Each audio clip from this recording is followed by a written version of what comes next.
Hello everyone, welcome back diploma John. तो students, सबसे पहले एक बात मेरी कान खोलकर सुन लो कि ये जो वीडियो है इसमें हम लोग CMAED पूरा कवर करेंगे। CMAED, ठीक है। तो इसीलिए वीडियो को ध्यान से देखना और कॉपी पेन लेकर बैठना। कॉपी पेन लेकर बैठना। इसकी PDF आपको नहीं मिलेगी क्योंकि तुम लोग आलसी बहुत हो। PDF मिल जाएगी, उसको पढ़ोगे नहीं। कॉपी पेन लेके नोट करते हुए चलना सारी चीज़ें, ठीक है भाई। तो ये बात शुरू में ही सुन लो। और अगर कोई काम है पहले तो उस काम को कर लो जाके और बाद में ये वीडियो देखना। लेकिन कोई काम नहीं है, वीडियो देख रहे हो तो कॉपी पेन हाथ में होना चाहिए और नोट डाउन करते हुए चीज़ों को चलना, ठीक है। तो चलिए बिना किसी टाइम वेस्ट किए, और एक और बात, इसमें हम पूरी CMED के जितने भी इंपॉर्टेंट क्वेश्चन हैं वो सब इसी वीडियो में कवर कर लेंगे, ठीक।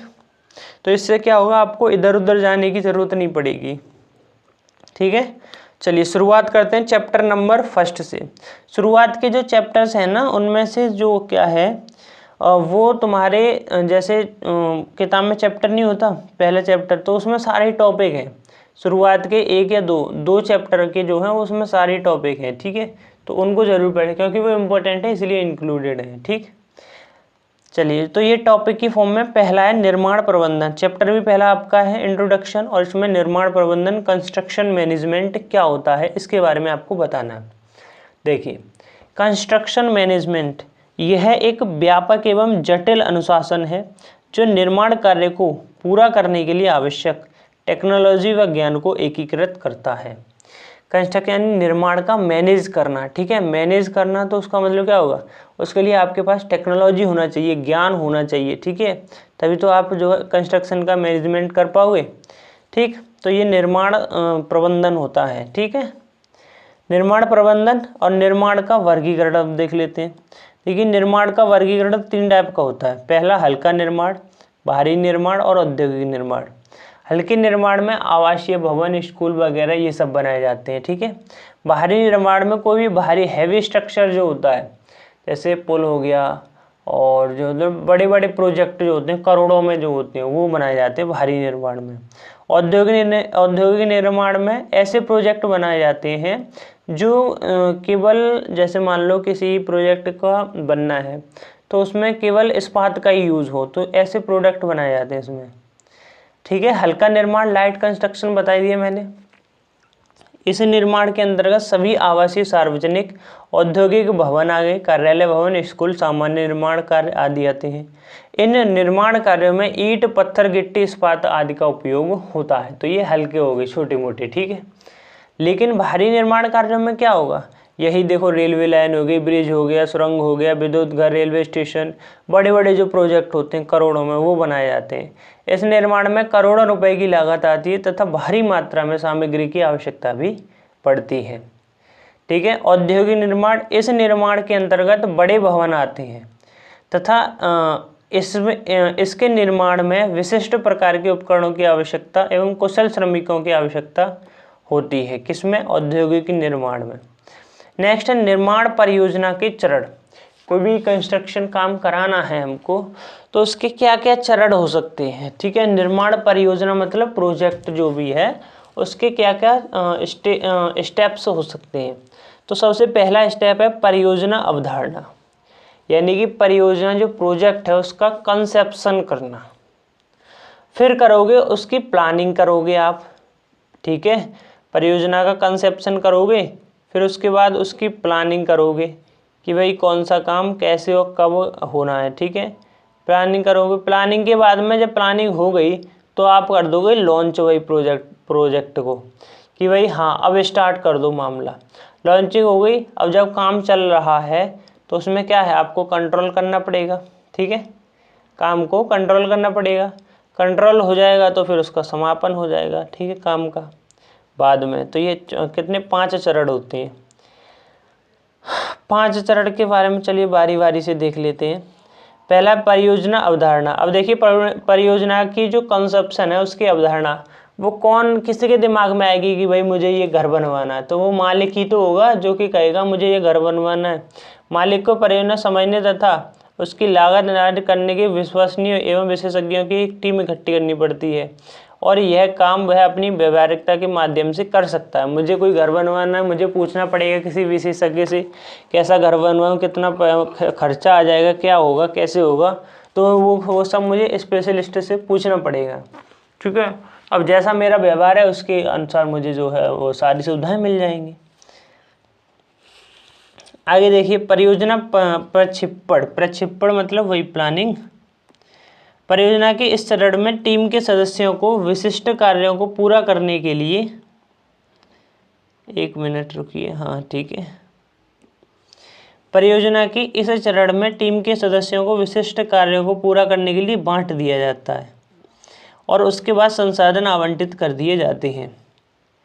ठीक है, प्लानिंग में क्या होता है, वही तो होता है कि भाई ये वाला काम करेगा, ये वाला काम करेगा, तो मैं ये देखना है, तो उनको बांट दिया जाता है काम प्लानिंग में ही।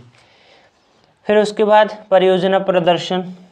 इस चरण में टीम परियोजना की निगरानी करेगी, वो कंट्रोल वाला। टीम परियोजना की निगरानी रखती है। इस चरण में परियोजना प्रबंधक परियोजना की प्रगति चेक करते हैं। लागत, समय, गुणवत्ता की भी जाँच होती है कंट्रोल में। कंट्रोल हो गया, समापन कर दो इसका। निर्माण कार्य पूर्ण होने के बाद संरचना मालिक को सौंप दी जाती है तथा आवश्यक दस्तावेज भी देने होते हैं। आगे है कंस्ट्रक्शन टीम, निर्माण मंडली। कंस्ट्रक्शन टीम में 3 मेंबर होते हैं, पहला मालिक, दूसरा इंजीनियर, तीसरा ठेकेदार। 3 भागों में ये बटी हुई होती है। किसी भी निर्माण कार्य को पूरा करने के लिए तीनों की परस्पर सहमति बहुत जरूरी है। मालिक या स्वामी, ये मालिक या स्वामी वही होता है जो किसी भी कार्य की पहल को रखेगा। कोई घर, स्कूल, भवन वगैरह कुछ भी बनवाना है तो ये मालिक के द्वारा तो डिसाइड होगा कि उसको बनवाना नहीं बनवाना। किसी भी निर्माण परियोजना की पहल मालिक द्वारा ही रखी जाती है। कार्य परियोजना का स्वामी केंद्र सरकार कार्य परियोजना होती है, उसका जो ओनर है, या केंद्र सरकार, राज्य सरकार, उद्योगपति, सरकारी संस्था, सहकारी संस्थाएं जो होती हैं वो हो सकती हैं। मालिक अपनी परियोजना अभियंता और अभियंता जो है ठेकेदार के माध्यम से कराता है। मालिक कहेगा ठेकेदार से, ठेकेदार कहेगा मालिक कहेगा इंजीनियर से, इंजीनियर कहेगा ठेकेदार से। नेक्स्ट है इंजीनियर। उस पर इंजीनियर का काम क्या होता है? इंजीनियर का काम होता है उसका एस्टीमेट तैयार करना, डिज़ाइन तैयार करना, किस तरीके से काम होना है, कंक्रीट रेशियो वगैरह सब चीज़ ये इंजीनियर का काम होता है। किसी भी निर्माण परियोजना के लिए अभियंता अधिक महत्वपूर्ण है क्योंकि मालिक या ठेकेदार को तकनीकी ज्ञान नहीं है, इसीलिए अभियंता की सहायता लेनी पड़ती है। इसका काम परियोजना की डिज़ाइनिंग, प्लानिंग, एस्टीमेट आदि को करना होता है। कुशल व्यक्ति को ठेका देने का कार्य भी अभियंता का ही होता है। वह ठेकेदार को भुगतान की व्यवस्था भी कौन करता है? इंजीनियर ही करता है। ठीक है, अब ठेकेदार का काम क्या हो गया? ठेकेदार का काम हो गया साइट पे सब चीज़ देखावारी करना। परियोजना की डिज़ाइन और प्लानिंग, एस्टीमेट तैयार होने पर ठेकेदार निर्माण स्थल पर पहुंच जाता है और वहां पे निर्माण कार्य शुरू करवाता है। ठेकेदार का काम निर्माण लागत को कम करना, नई नई तकनीकों को अपनाना ठेकेदार का काम होता है। ठीक है, और क्वालिटी को उसमें मेंटेन करना, ये भी किसका काम होता है? ठेकेदार का ही काम होता है। नेक्स्ट है निर्माण उद्योगों के लिए संसाधन क्या है वो बताना है। इसको हम 5M फॉर्मूला भी बोलते हैं, 5M फॉर्मूला। ठीक है, money, material, machine, man, management. तो ये 5M फॉर्मूला के नाम से भी जाना जाता है। तो सबसे पहले किसी भी कंस्ट्रक्शन वर्क को कराने के लिए हमें क्या चाहिए? पैसा चाहिए, नहीं चाहिए? धन चाहिए। तो पहला हो गया मनी। अब पैसा है हमारे पास में तो पैसे के बाद में हम उनसे मटेरियल खरीद लेंगे। अब मटेरियल तो खरीद लिया, लेकिन उसके मिक्सचर के लिए मशीन भी लानी पड़ेगी, तो मशीन ले आए। अब मशीन भी ले आए तो उसके बाद में क्या? अब उन मशीनों को चलाने के लिए किसकी? व्यक्तियों की आवश्यकता है। ठीक है, और व्यक्तियों की आवश्यकता है तो फिर उनको पूरा मैनेज करना पड़ेगा। तो ये 5M फॉर्मूला है। पहला प्रबंधन, सब देखो सबके बारे में आप लिख सकते हो, धन के, सामग्री के, मशीन्स के बारे में, व्यक्ति के बारे में। प्रबंधन थोड़ा देख लो। प्रबंधन क्या है? कोई भी निर्माण कार्य सफल बनाने के लिए उसका मैनेज करना बहुत ज़रूरी है। निर्माण कार्य की प्रथम इकाई प्रबंधन है, इसके बिना परियोजना सही ढंग से सफल नहीं हो सकती। ठीक है, नेक्स्ट है सिविल अभियंत्रण।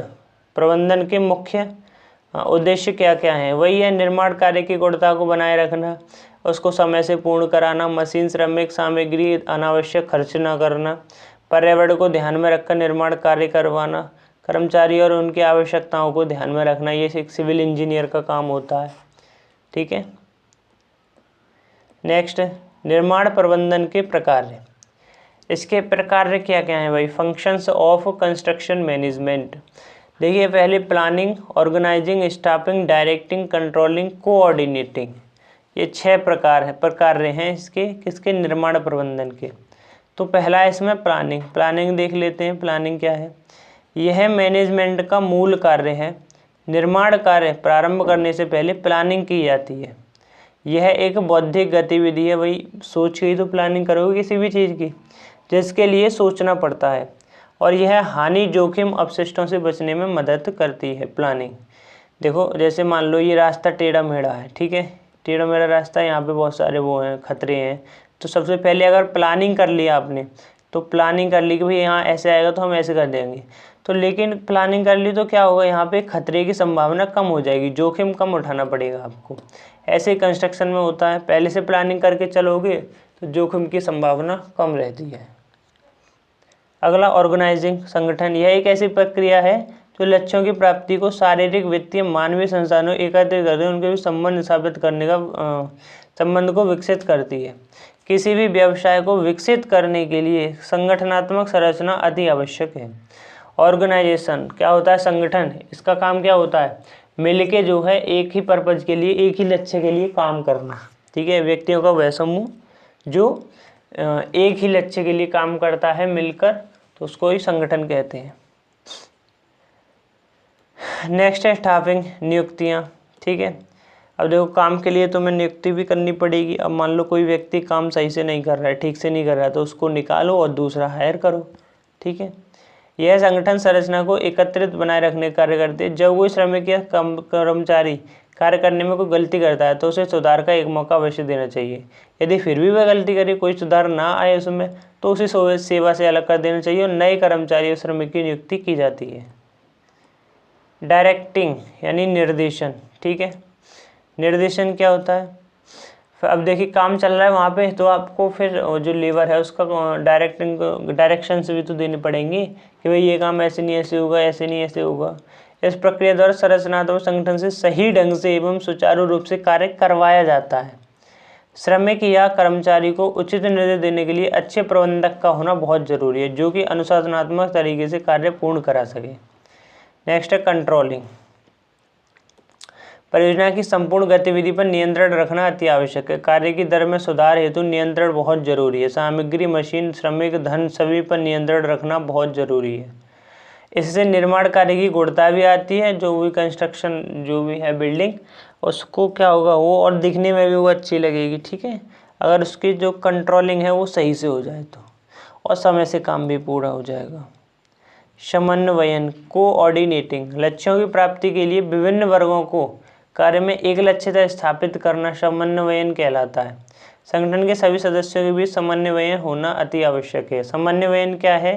ये होता है जैसे मान लो ये ग्रुप है बहुत सारे, ठीक है, ये संगठन है, तो हर व्यक्ति को एक ही लक्ष्य के लिए काम करना चाहिए, तो ये समन्वय हो गया, ठीक है। नेक्स्ट देखिए चैप्टर नंबर 2, निर्माण आयोजना। पहला ही टॉपिक है कंस्ट्रक्शन प्लानिंग, वही है प्लानिंग करना। उससे पहले निर्माण संरचना या परियोजना को सफलतापूर्वक पूर्ण कराने के लिए अभियंता या ठेकेदार द्वारा विभिन्न कार्यों की योजना पहले से बना के तैयार की जाती है, जिसे निर्माण आयोजना कहते हैं। इसके स्टेप्स हैं 3। पहला है pre tender stage, pre contract stage और कॉन्ट्रैक्ट स्टेज, ठीक है। निविदा पूर्ण चरण, पूर्ण अनुबंध चरण और ठेका या अनुबंध चरण। पहला है प्री टेंडर स्टेज, ये क्या होती है? तो निर्माण आयोजना के इस चरण में टेंडर लेने का डिसीजन लिया जाता है, जिसके बाद साइट विजिट करके रिपोर्ट देना, सप्लायर्स व कॉन्ट्रैक्ट से बात करना, संरचना एस्टिमेट निकालना, ये काम किए जाते हैं किसमें? निविदा पूर्ण चरण में। लेकिन पूर्व अनुबंध चरण में क्या होता है? निर्माण आयोजना के इस चरण में उप ठेकेदार या सप्लायर की नियुक्ति की जाती है तथा परियोजना का बजट, कार्यक्रम या कार्य योजना तैयार की जाती है। आवश्यकताओं की अनुसूची, काम शुरू करने की व्यवस्था, रिजल्ट की तैयारी आदि कार्य किए जाते हैं। देखिए प्री टेंडर स्टेज में, इस स्टेज में क्या होगा ना कि हम डिसाइड करेंगे कि हमको भाई ये ठेका या टेंडर लेना है या नहीं लेना है, और फिर साइट वगैरह देखेंगे जाके कैसी साइट है, काम करना कैसा रहेगा, वो सारी चीज़ें देखी जाती है प्री टेंडर में। लेकिन उस आपका प्री कॉन्ट्रैक्ट में क्या होगा, इसमें आपके उस काम के लिए ठेकेदार को नियुक्त किया जाए, ठेकेदार सप्लायर जो भी है उसकी नियुक्ति की जाएगी। ठीक है, नियुक्ति की जाएगी और जो काम शुरू करने की व्यवस्था है, रिजल्ट उनको भी तैयार किया जाता है इसी में। नेक्स्ट है आपका ठेका या अनुबंध चरण। ठेका या अनुबंध चरण निम्नलिखित चरण आते हैं इसके अंदर। पहला, ठेकेदार को छमाही व मासिक स्तर पर बैठक आयोजित करानी चाहिए, ये ठेकेदार का काम होता है। ठेकेदार सभी प्रकार के श्रमिकों, उप ठेकेदारों की सलाह आदि से समय समय पर सलाह लेनी चाहिए। एक अच्छा ठेकेदार पहले से ही अनुबंध योजना बनाकर तैयार रखता है, जिससे कार्य की प्रगति में कोई भी बाधा ना आए और कार्य सफलतापूर्वक पूर्ण हो सके। प्रदर्शन के साथ बजट की प्रगति भी रखनी चाहिए। तो ये किसके, ठेकेदार के काम होते हैं। ठीक है, अब देखो ठेका कितने टाइप का होता है, टाइप्स ऑफ कॉन्ट्रैक्ट। ठेका जो है दो टाइप का होता है मेनली, एक लागत के आधार पे और दूसरा कीमत के आधार पे। लागत के आधार पे दो प्रकार का होता है, कॉस्ट प्लस कॉन्ट्रैक्ट और टारगेट कॉस्ट कॉन्ट्रैक्ट। कीमत के आधार पर भी दो ही प्रकार का होता है, यूनिट प्राइस कॉन्ट्रैक्ट और लमसम कॉन्ट्रैक्ट। अब ये होते क्या हैं, बारी बारी से इनको देख लेते हैं। देखिए कॉस्ट प्लस कॉन्ट्रैक्ट में क्या होगा ना, इस ठेके में ठेकेदार को वास्तविक लागत के आधार पर ही भुगतान किया जाता है।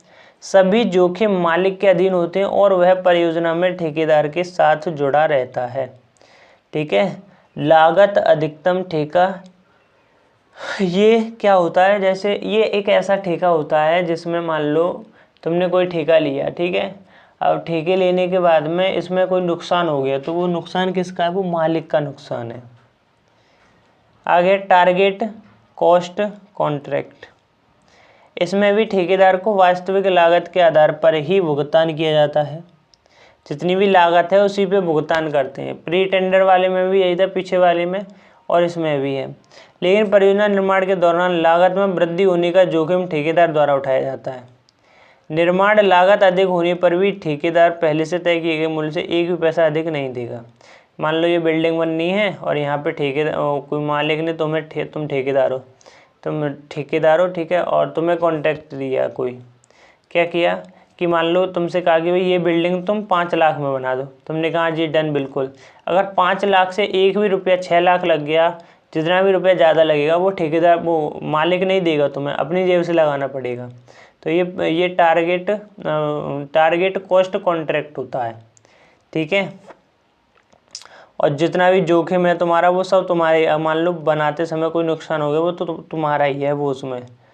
ठीक है, मालिक का उससे कोई संबंध नहीं है। टारगेट कॉस्ट हो गया, टारगेट कॉस्ट का मतलब समझ रही हो ना, टारगेट एक मतलब पर्पज के लिए, जैसे बिल्डिंग बननी ही है, पूरी बिल्डिंग बनाओ, नुकसान वगैरह तुम्हारा सब, इतना रुपये मैं दूंगा, इस तरीके से। यूनिट प्राइस कॉन्ट्रैक्ट, ये क्या होता है, अब देखिए इसमें यूनिट के आधार पर पेमेंट किया जाता है। ऐसे ठेके में परियोजना की कुल कीमत प्रत्येक मद जो आइटम्स हैं कि इकाई की कीमत पर आधारित होती है। इस कॉन्ट्रैक्ट में जोखिम ठेकेदार व मालिक दोनों के साथ साझा किया जाता है। मान लो अगर 50 रुपये का लॉस हुआ तो 25-25 रुपये दोनों के खाते से कट जाएंगे। लमसम कॉन्ट्रैक्ट, ये क्या होता है, देखो ये कॉन्ट्रैक्ट है ना, ये बड़ी बड़ी कंपनियां करती हैं।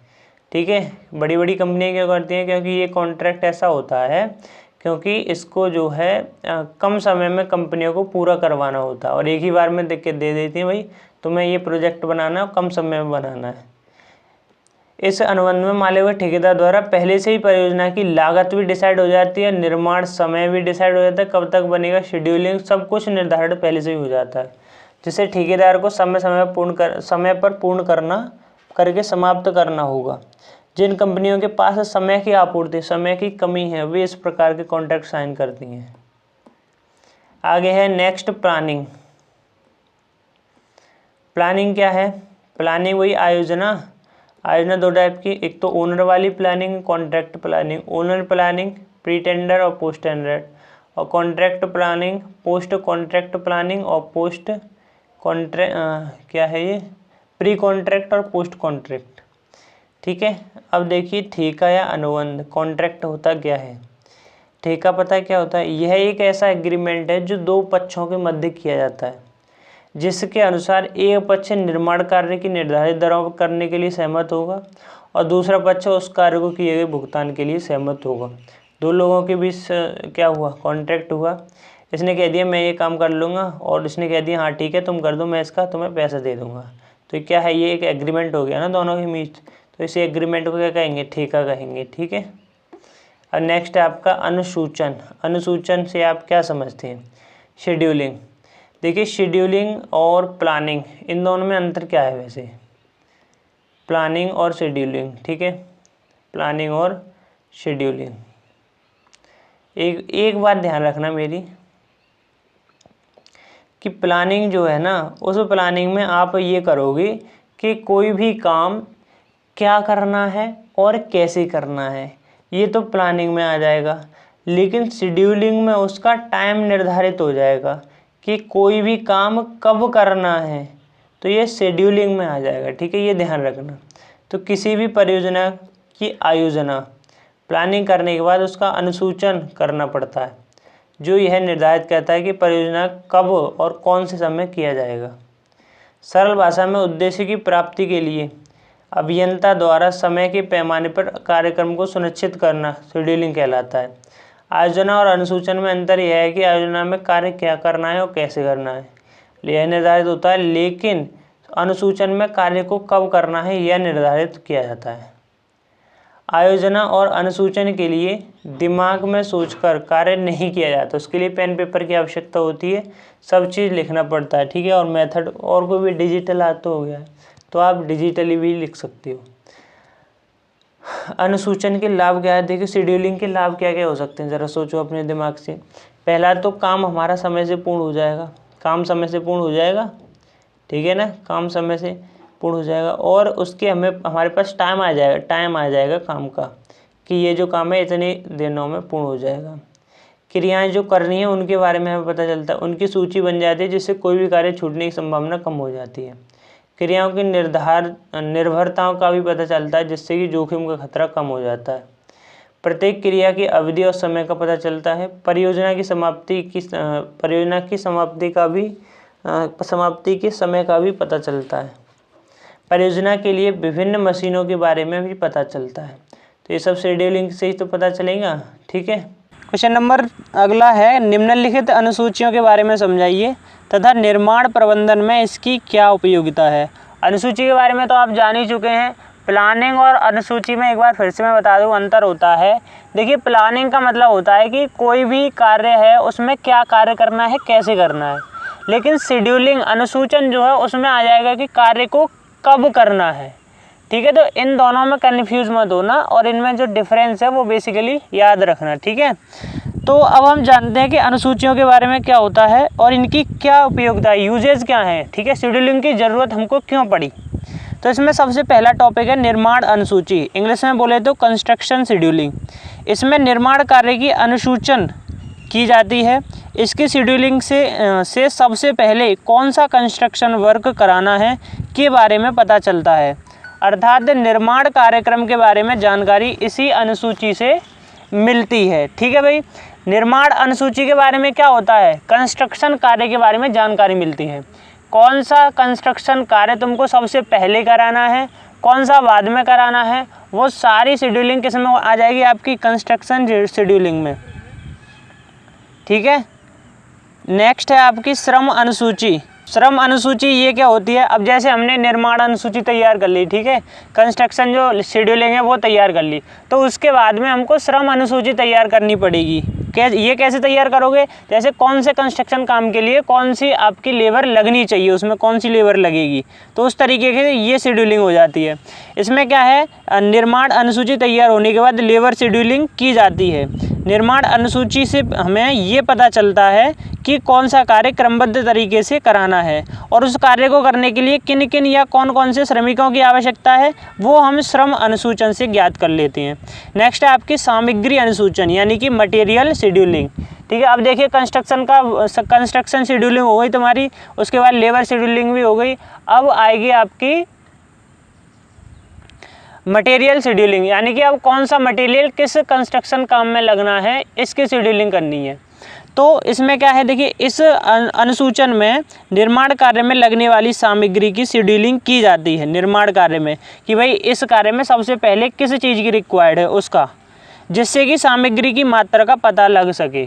ठीक है, क्वांटिटी हमें पता लग जाए कि कितनी सामग्री, कितना मटेरियल इस कंस्ट्रक्शन वर्क में लगना है।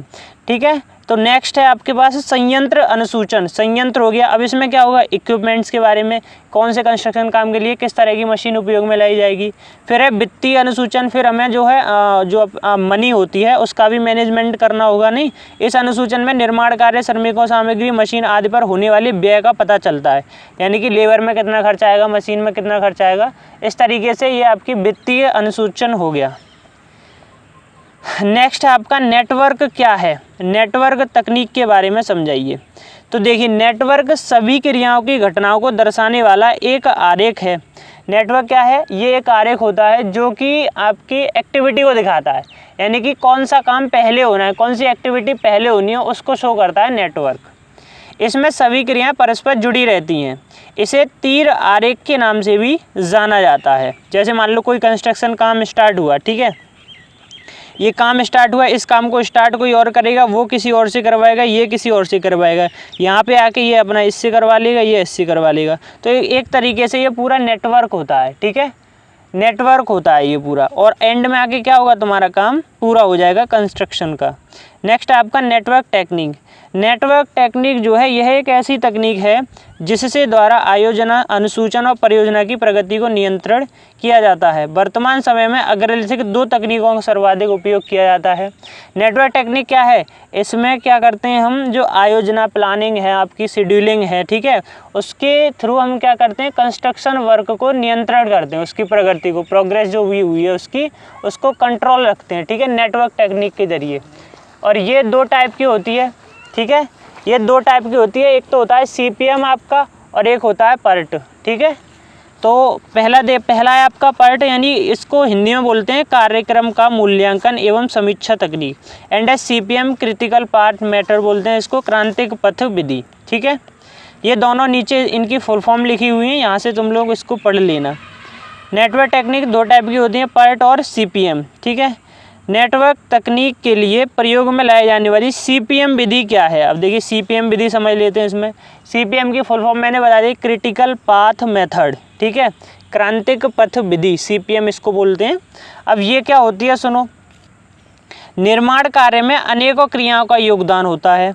इसमें से कुछ क्रियाओं को विलंब यानी देरी की संभावना रहती है, उन्हें शिथिल क्रियाएं कहते हैं। अब देखिए यहाँ से भी टॉपिक आ सकता है कि स्लैक एक्टिविटीज़ कौन सी होती हैं, शिथिल क्रियाएं कौन सी होती हैं।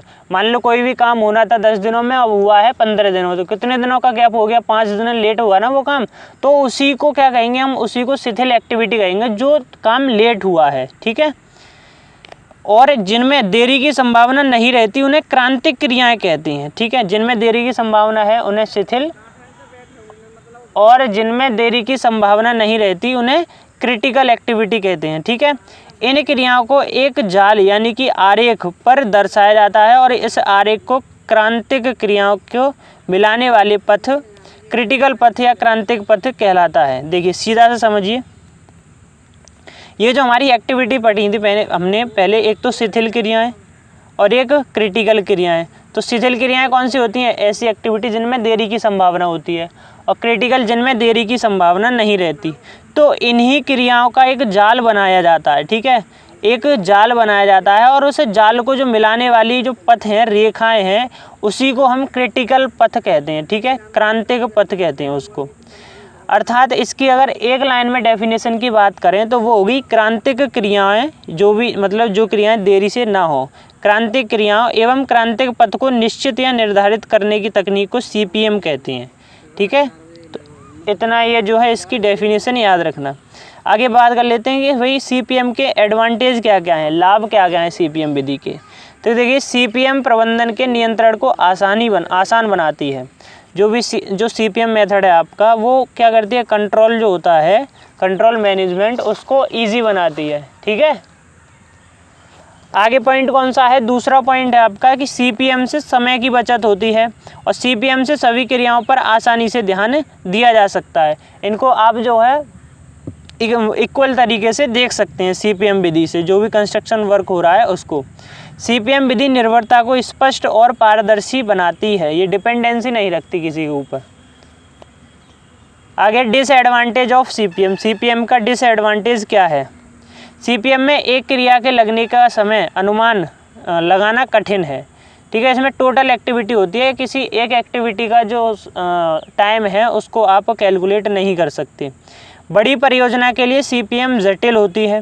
सीपीएम में क्रांतिक पथ स्पष्ट नहीं होता है और सीपीएम विधि आवंटन का समय का निर्धारण नहीं करती है। तो ये इसके डिसएडवांटेज हैं, तो इनको याद कर लेना, ठीक है। नेक्स्ट है आपका कार्यक्रम का मूल्यांकन एवं पुनरीक्षण तकनीक, वही है पर्ट वाली विधि, ठीक है। Program evaluation and review technique. PERT क्या है? अब देखिए सीपीएम पढ़ लिया हमने, सीपीएम के बाद में अब पर्ट पढ़ते हैं, ठीक है। एक बार फिर से रिवाइज करा दूं क्योंकि इंपॉर्टेंट है। इसकी डेफिनेशन है कि क्रांतिक क्रियाओं एवं क्रांतिक पथ को निश्चित या निर्धारित करने की तकनीक को, ठीक है। किसको? क्रांतिक क्रियाओं को, क्रांतिक पथ को जो भी डिफाइन करेगी, निर्धारित करेगी, निश्चित करेगी, उसी टेक्निक को क्या कहते हैं? हम सीपीएम मेथड कहते हैं। नेक्स्ट है पर्ट। पर्ट क्या है? ऐसी क्रियाएं जिनके लिए पर्याप्त आंकड़े व अनुभव उपलब्ध होते हैं, उनका अनुसूचन सीपीएम विधि द्वारा किया जाता है।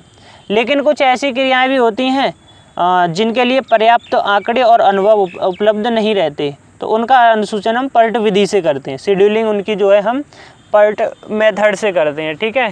शेड्यूलिंग क्या होती है? वही काम को कब करना है, वही तो शेड्यूल होता है, शेड्यूल सेट करना किसी का, तो वो शेड्यूलिंग होती है। वो शेड्यूलिंग दो तरीके से होती है, एक तो सीपीएम विधि से और एक पर्ट विधि से। सीपीएम विधि मैंने बता दी आपको कि सीपीएम विधि में क्या है। सीपीएम विधि में अगर आपके पास पर्याप्त डेटा है, जो भी कंस्ट्रक्शन काम हो रहा है, तभी सीपीएम जो मेथड है वो यूज़ में लाया जाता है। लेकिन आपके पास पर्याप्त डेटा ही नहीं है, तो आप जो है उस कंडीशन में आप पर्ट मेथड का यूज़ करोगे, ठीक है। इस विधि में समय समय पर कार्य का मूल्यांकन तथा उसको जांचा जाता है। किसमें? पर्ट मेथड में, ठीक है। टाइम पर जो है आपका कंस्ट्रक्शन वर्क चेक किया जाएगा कि किस टाइम पे कितना वर्क हुआ है। प्रकार से यदि कार्य ठीक प्रकार से प्रगति पर है तो उसे जारी रखा जाता है, और यदि कार्य में कोई एरर है तो उसे अनुसूचन में तुरंत बदलाव किया जाता है। इस विधि में परियोजना की अवधि का आकलन कठिन होता है, यानी कि कोई कह नहीं सकते कि भाई ये कितने दिनों में कंप्लीट हो जाएगी या फिर फिनिश हो जाएगी कोई भी कंस्ट्रक्शन वर्क। लेकिन सीपीएम में ये निश्चित डिफाइन होता है कि इसमें जो हाँ ये इतने दिन में ख़त्म हो जाएगा, ठीक है। लेकिन उसमें पर्ट में ये निश्चित नहीं रहता। थोड़ा सा डिफरेंस देख लेते हैं दोनों में, पर्ट और सीपीएम में डिफरेंस क्या है। पहला है कि यह विधि समुचित, वही है जिसके लिए आंकड़े उपलब्ध हैं वो सीपीएम विधि में यूज़ लाया जाता है, उसके लिए सीपीएम विधि यूज़ करते हैं। और जिसमें पर्याप्त आंकड़े उपलब्ध नहीं हैं तो उसके लिए पर्ट मेथड का यूज़ करते हैं। इस विधि में क्रियाओं में लगने वाला समय निर्धारित होता है, वही मैंने बताया था, टाइम इसमें डेफिनेट होता है और इसमें टाइम इनडेफिनेट होता है कि समय का कोई पता नहीं है कि कब जो है आपकी वो प्रोजेक्ट कब ख़त्म हो या फिर कब समाप्त हो, ठीक है। इसमें परियोजना समय समय पर पुनरीक्षण की आवश्यकता नहीं होती, लेकिन इसमें समय समय पर पुनरीक्षण यानी कि चेक करना उसको बहुत ज़रूरी होता है। तो ये मुख्यतः 3 अंतर हैं दोनों में और इनको आप लोग पढ़ लेना, ठीक है। नेक्स्ट देखिए आप, नेक्स्ट क्या है। नेक्स्ट क्वेश्चन है आपका, ऑर्गेनाइजेशन से आप क्या समझते हैं? ऑर्गेनाइजेशन से आप क्या समझते हैं? और आगे है इसके प्रकार भी लिखिए। तो ऑर्गेनाइजेशन वही संगठन क्या होता है, वही संगठन के बारे में तो आप सभी जानते हैं, जो एक ऐसा समूह होता है जो किसी एक लक्ष्य की प्राप्ति के लिए मिलकर काम करे, तो वो ऑर्गेनाइजेशन हो गई, ठीक है। ऑर्गेनाइजेशन हो गई किसी निर्धारित लक्ष्य की प्राप्ति के लिए लोगों का वह समूह जो एक टोली के रूप में, एक ग्रुप के रूप में काम करता है, संगठन कहलाता है।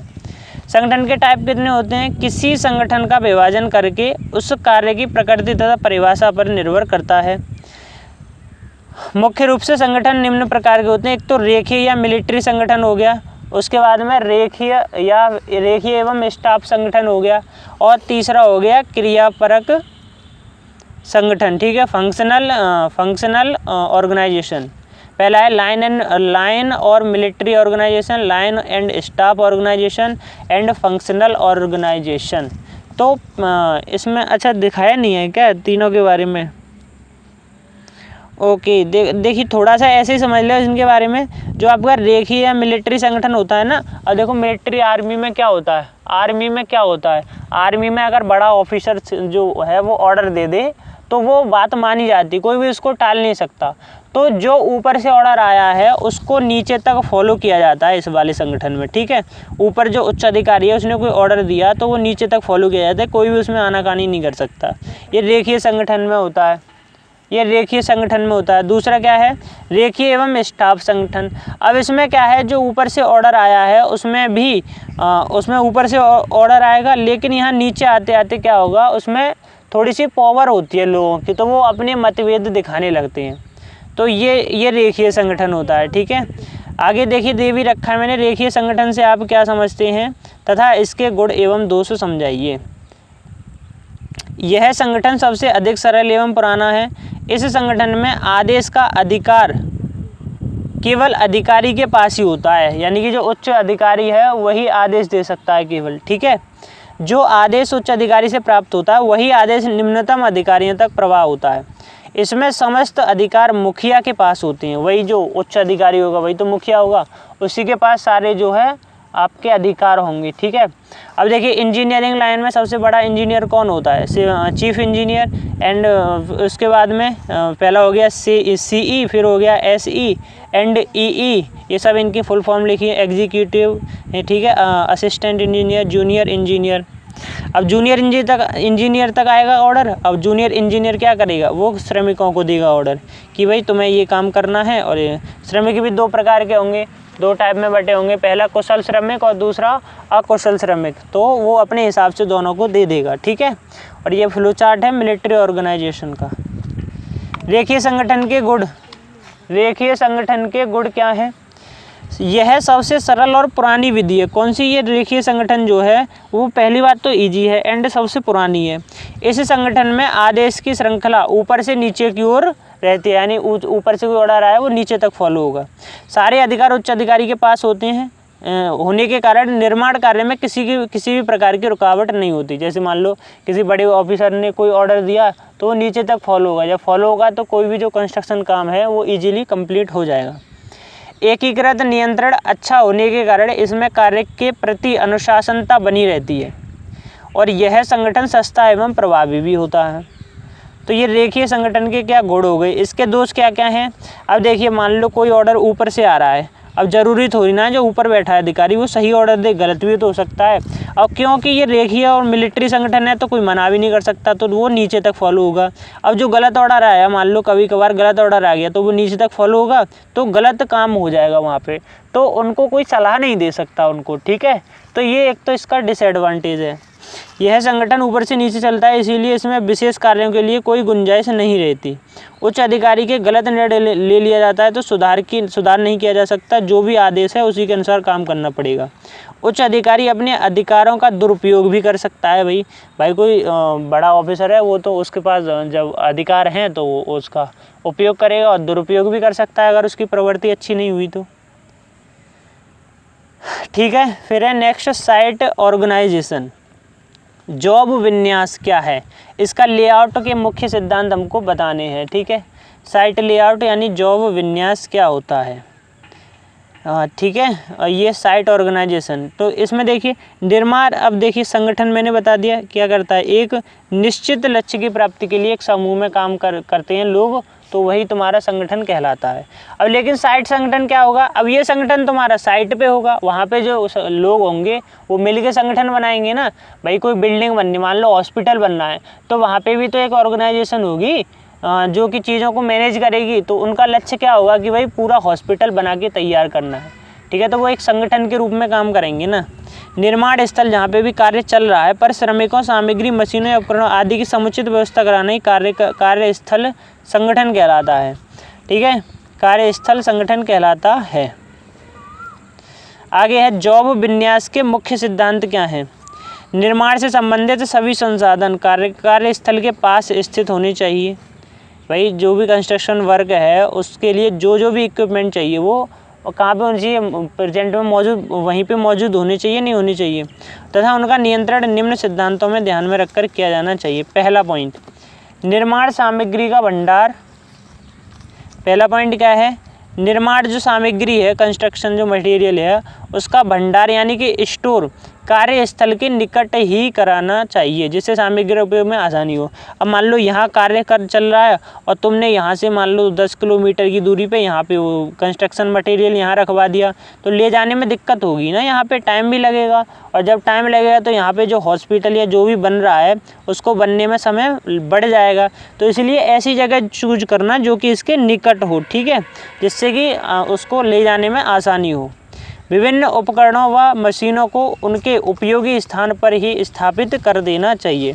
अब मान लो इतने में ये हॉस्पिटल बनना है, ठीक है, यहाँ पे ये एक्सरे रूम बनना है और यहाँ पे और कुछ बनना है, तो इस एक्सरे रूम के लिए जो भी इक्विपमेंट चाहिए वो इसी के पास होने चाहिए, ठीक है, इसके लिए जो चाहिए वो इसी के पास होना चाहिए, ये नहीं कि इससे दूर ले जाके हमने कहीं भी रख दिए। नेक्स्ट पॉइंट क्या है, निर्माण सामग्री की सुरक्षा के लिए उचित प्रबंध होना चाहिए। अब भाई जब मान लो यहाँ पे कोई कंस्ट्रक्शन मटेरियल आ गया, ठीक है, अब उसकी सेफ्टी करना भी तो तुम्हारी जिम्मेदारी है। आ तो गया लेकिन सेफ्टी कैसे करोगे उसकी, तो वो किसकी रेस्पॉन्सिबिलिटी है, आपकी तो रेस्पॉन्सिबिलिटी है उसकी सेफ्टी करना, ठीक है। मान लो सीमेंट आ गई तो सीमेंट की सेफ्टी करना, उसको नमी से बचाने, किसकी जिम्मेदारी है, आपकी तो जिम्मेदारी है। नेक्स्ट क्या है, निर्माण स्थल पर सामग्री के भंडारण के लिए प्रमुख रूप से कौन कौन से सिद्धांत अपनाने चाहिए, समझाइए। अब देखिए भंडारण करवाना है, मान लो कोई चीज़ आई कंस्ट्रक्शन काम के लिए, कोई चीज़ आई उसको स्टोर करवाना है, तो स्टोर करवाते समय कौन कौन से पॉइंट हैं जो हमें ध्यान में रखना चाहिए, यानी कौन सा स्थान उचित होता है स्टोर कराने के लिए, वो सारी चीज़ें इस पॉइंट में। तो पहला पॉइंट क्या है, देखिए कार्यस्थल या निर्माण स्थल पर किसी भी सामग्री के भंडारण या हस्तांतरण के लिए प्रमुख सिद्धांत निम्नलिखित हैं। पहला पॉइंट, सामग्री का भंडारण ऐसे स्थान पर किया जाना चाहिए कि वहाँ नमी, हवा, धूप, वर्षा आदि से प्रभावित ना हो, ठीक है, वहाँ पे इनका प्रभाव नहीं होना चाहिए। अब मान लो नमी का प्रभाव हुआ, तो अगर आप सीमेंट का भंडारण करवा रहे हो तो सीमेंट के भंडारण में क्या होगा, वो तो ऐसे ही आपकी ठोस हो जाएगी सीमेंट नमी के प्रभाव में आके, तो इसका भी ध्यान रखा जाता है। दूसरा पॉइंट क्या है, ऐसी सामग्री जो नमी से प्रभावित होती हैं उनका भंडारण निर्माण स्थल पर छाया में तथा जमीन से ऊपर व दीवार से 20 सेंटीमीटर की दूरी पर रखना चाहिए। जैसे सीमेंट हो गया और चूने हो गए, इनका भंडारण इसी प्रकार किया जाता है। इनके ऊपर से कोई जलरोधी आवरण जैसे तिरपाल हो गया, पिन्नी वगैरह हो गई, उसको डाल देना चाहिए ताकि ये अधिक सुरक्षित हो सकें। तो समझ में आया, सीमेंट का भंडारण तो मैं कैसे करवाना है, सीमेंट का भंडारण पहले तो छाया में करवाना है, ठीक है, जहाँ पे छाया हो, नमी ना हो, नमी ना हो, जहाँ पे छाया हो लेकिन नमी ना हो, सीमेंट का भंडारण आपको वहाँ पे करवाना है। और दीवार से, सुनो, दीवार से 20 सेंटीमीटर की दूरी पे करवाना है, ठीक है, कितने सेंटीमीटर की दूरी पे, 20 सेंटीमीटर की दूरी पे। नेक्स्ट है, कंक्रीट में प्रयोग होने वाले मिलावे इस प्रकार भंडारित किए जाने चाहिए कि उनमें कोई धूल के कण, कंकड़, मिट्टी के कण, कार्बनिक पदार्थ आदि अशुद्धियां ना हो।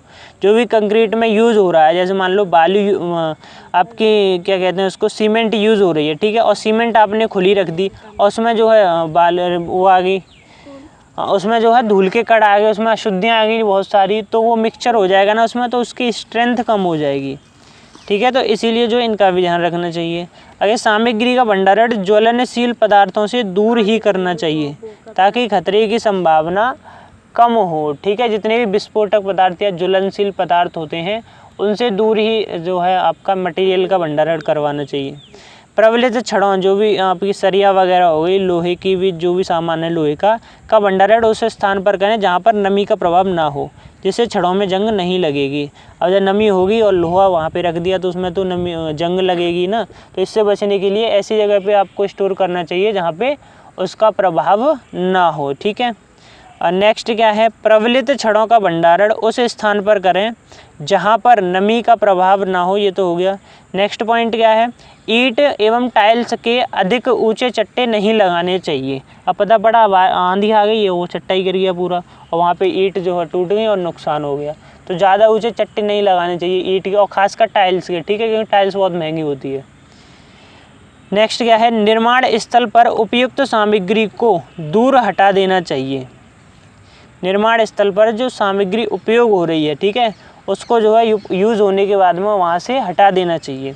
ईंट एवं टाइल्स के चट्टे क्रमशः 1 मीटर, 1.5 मीटर और 2 मीटर से अधिक ऊंचे नहीं लगाने चाहिए। तो ये मैंने भी लिख दिया पॉइंट। अब पूछोगे कितने लगाएं, कि 1 हो, 1.5 हो या फिर 2 हो।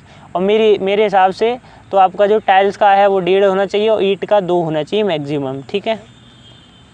नेक्स्ट देखो,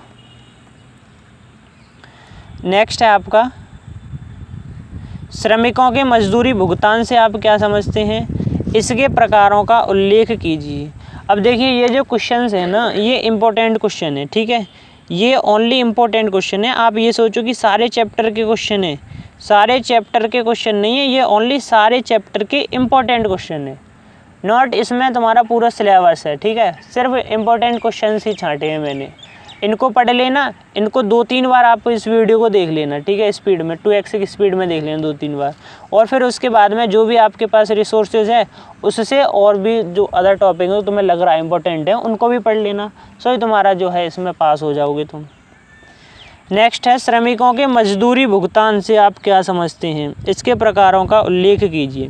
देखिए मजदूरी भी आपकी 2 प्रकार की होती है। इसको वेजेस बोलते हैं इंग्लिश में, वेजेस, WAGES, वेजेस। वेजेस एक तो नॉर्मल होती है, एक नॉर्मल मजदूरी होती है और एक होती है रियल मजदूरी, ठीक है। नॉर्मल वाली कौन सी होती है, यही जो 300 रुपये दिए जाते हैं व्यक्ति को पर डे, 300 रुपये, और उसको ना किसी बात की सुविधा, रहने पीने खाने की किसी बात की सुविधा नहीं, वो नॉर्मल मजदूरी हो गई। और रियल मजदूरी क्या होती है, इसमें आपको देखो मजदूरी तो मिलेगी लेकिन साथ में रहने के लिए घर और खाने पीने के लिए अच्छी सुविधा, आने जाने के लिए गाड़ी, ये सब चीज़ दी जाती है इसमें, ठीक है। नेक्स्ट क्या है, इसी को पढ़ते हैं। श्रमिकों को उनके द्वारा दिए गए कार्य किए जाने वाला, श्रमिक जो कार्य करते हैं, जो मजदूर होते हैं वो जो कार्य करते हैं उनके लिए जो पेमेंट किया जाता है उसको भुगतान मजदूरी कहते हैं, ठीक है। नियोक्ता यानी कि जो एम्प्लॉयर होता है, नियोक्ता के बीच तथा श्रमिक के बीच मजदूरी पहले से तय होती है, जिसका भुगतान नियोक्ता यानी एम्प्लॉय द्वारा ही नगद या अन्य किसी माध्यम से किया जाता है। मजदूरी निम्न 2 प्रकार की होती है, सामान्य और वेजेस मजदूरी। अब देखिए आपको वहीं पे काम करने जाना है, तो जो भी काम आपसे करवाएगा उससे पहले ही डिसाइड करोगे ना कितने रुपए दोगे भाई, कितने नहीं दोगे। तो ये पहले से डिसाइड होती है मजदूरी की, ये काम करोगे तो इतना रुपया आपको मिलेगा। और वो पैसा कैश में भी मिल सकता है और अब तो ऑनलाइन सिस्टम है वैसे भी मिल सकता है। और ये मजदूरी जो होती है 2 प्रकार की होती है, तो सामान्य होगी, एक वास्तविक नॉर्मल और रियल वेजेस, ठीक है। नॉर्मल वेजेस बताई थी मैंने आपको, लेकिन फिर भी चलिए पढ़ ही लेते हैं। श्रमिकों को श्रम के बदले जो मजदूरी दी जाती है, मान लो तुमने जितना काम किया और उसका तुम्हें पैसा मिल गया, तो उसको क्या कहेंगे, उसको नॉर्मल वेजेस कहेंगे। उसके अलावा आपको कुछ ना मिले, खाली पैसा ही मिले, जितना काम किया है उसी का पैसा मिले और कुछ ना मिले, तो उसको नॉर्मल वेजेस कहा जाता है, ठीक है। इससे श्रमिक मजदूरी के अलावा किसी भी प्रकार का कोई लाभ नहीं दिया जाता। और वास्तविक मजदूरी में आपको पैसा भी मिलेगा और आपको सब चीज़ मिले, आवासीय भवन मिलेगा, चिकित्सा, यातायात की सुविधा, सब चीज़ मिलेगा, ठीक है। वो वेजेस मजदूरी होगी, वो गवर्नमेंट जॉब वाले जो होते हैं उनके लिए। ऐसा नहीं है, खैर प्राइवेट कंपनी में जो अच्छी पोस्ट में है उनको भी दिया जाता है, जो रियल वेजेज है वो उनको भी दी जाती है। नेक्स्ट क्वेश्चन देखिए, ट्रेड यूनियन क्या है तथा उनके प्रकारों का उल्लेख कीजिए। ट्रेड यूनियन देखिए ये कंपनियों में होती है। ये क्या होता है, जितने भी वर्कर होते हैं ना वो एक यूनियन बनाते हैं और उस यूनियन का एक लीडर होता है और उस लीडर का ये काम होता है कि जो भी वर्कर हैं उनकी जो समस्या है, चाहे वेतन से संबंधित, चिकित्सा से संबंधित, जो जिससे भी संबंधित समस्या है, वो उस समस्या को कंपनी के मैनेजर यानी डायरेक्टर तक पहुंचाएगा, ठीक है। उस लीडर का ये काम होता है। आई बात समझ में, ठीक है। तो इसको पढ़ लेते हैं आप। अपने हितों की सुरक्षा के लिए श्रमिकों द्वारा मिलकर बनाए गए संगठन को ट्रेड यूनियन कहते हैं। अपने हितों की सुरक्षा मतलब उनका शोषण ना हो, तो इससे बचने के लिए अब जिस चाहे वेतन का शोषण हो, चाहे किसका भी शोषण हो, अब जो भी उनको वेतन देता होगा, मान लो जिसने भी उनको वेतन दिया, अब वो वेतन उनका खाना जाए, ठीक है। वो वेतन जो है उनका खाना जाए या फिर उसमें कोई घपला ना कर दे, या फिर उसमें कोई घपला ना कर दे, तो उसके लिए क्या करते हैं, वो एक अपना लीडर चुनते हैं अपने ही ग्रुप में, ठीक है, अपने ही वर्कर्स वाले ग्रुप में एक लीडर चुनते हैं। और वही जो लीडर होता है उसका यही काम होता है कि उनकी जो समस्या है वेतन से संबंधित या फिर और किसी से संबंधित, उस समस्या को वो पहुंचाए अपने कंपनी के मैनेजर यानी डायरेक्टर के पास में, ठीक। आगे देखते हैं ट्रेड यूनियन के प्रकार, क्या प्रकार होते हैं ट्रेड यूनियन के, ये जानते हैं, ठीक है। चलिए, ट्रेड यूनियन का कार्य क्या होता है। ट्रेड यूनियन का पहला है पॉइंट, श्रमिकों के वेतन एवं सुविधाओं में सुधार लाने के लिए संघर्ष करना। ये ट्रेड यूनियन का ही काम होता है। जैसे किसी भी आपने जो धरना वगैरह दे देते हैं ये लोग कि हमारा वेतन बढ़ाओ, ये करो, तो ये इनका काम होता है, ठीक है, यूनियन का। श्रमिकों के कल्याण के लिए कार्य करना, मालिक द्वारा श्रमिकों को पीड़ित करने से रोकना, ये ट्रेड यूनियन का ही काम होता है। श्रमिकों को अधिक से अधिक सुविधा दिलाने का प्रयास करना, दुर्घटना, बीमारी, हड़ताल आदि आपातकाल की स्थिति में आर्थिक रूप से सहायता करना ये ट्रेड यूनियन का काम होता है। या फिर जो कंपनी का मैनेजर या डायरेक्टर है उससे भी सहायता वो लोग करवा सकते हैं, उसको समस्या बता के। आगे है मालिक व श्रमिकों के बीच अच्छे संबंधों को स्थापित करना। अब ये नहीं जो ट्रेड यूनियन का लीडर है अब वो कोई बात लेके गया मालिक के पास, मालिक ने हाँ कर दी, तो भाई जो वर्कर है उनको तो ये लगेगा मालिक अच्छा है तो संबंध इससे अच्छा बनेगा, ठीक है, दोनों के बीच में। श्रमिकों में भ्रांत भाव यानी कि जो भाईचारा है उसको डेवलप करना, श्रमिकों को एकीकृत होकर कार्य करने के लिए प्रेरित करना, श्रमिकों से उचित समय एवं सही ढंग से कार्य करवाना, ये ट्रेड यूनियन का काम होता है। अब देखिए ट्रेड यूनियन पहली बार कब बनी। ट्रेड यूनियन अधिनियम आया पहली बार आपका ये 1910 में आया था पहला अधिनियम, ठीक है, ट्रेड यूनियन वाला, और तभी इसका जो है गठन किया गया था 1910 में भारत सरकार ने। अब ये क्वेश्चन भी है ट्रेड यूनियन अधिनियम क्या है और श्रमिक कल्याण के बारे में विस्तार से समझाइए। 1910 में भारत में पहली बार ट्रेड यूनियन का गठन किया गया। भारत ने ट्रेड यूनियन की महत्वता को समझते हुए 1926 में ट्रेड यूनियन अधिनियम बनाया। इसे 1 जून 1927 को लागू किया गया।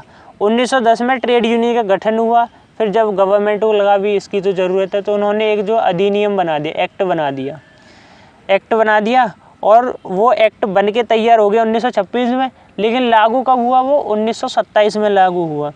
और यह अधिनियम जम्मू कश्मीर को छोड़कर पूरे भारत में लागू हुआ था। कौन सा? ट्रेड यूनियन अधिनियम। क्या था भाई इस अधिनियम में? पहला है श्रमिक कल्याण के बारे में था ये, ठीक है, लेबर वेलफेयर श्रमिक कल्याण के बारे में था ये अधिनियम। श्रमिक कल्याण का तात्पर्य उन सभी सुविधाओं से है जो मजदूरों या श्रमिकों को उनकी मजदूरी के अतिरिक्त प्रदान की जाती हैं।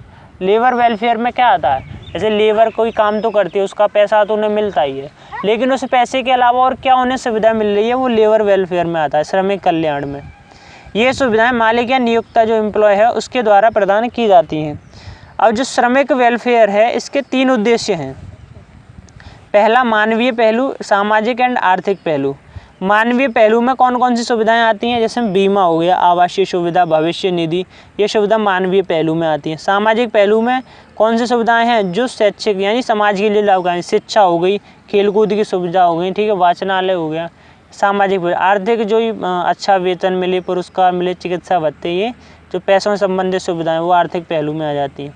तो ये मैंने थोड़े से पॉइंट लिख दिए इनके बारे में। अब अगर आ जाए पेपर में तो आप लोग इसको बड़ा करके लिख देना। नेक्स्ट देखिए आपका,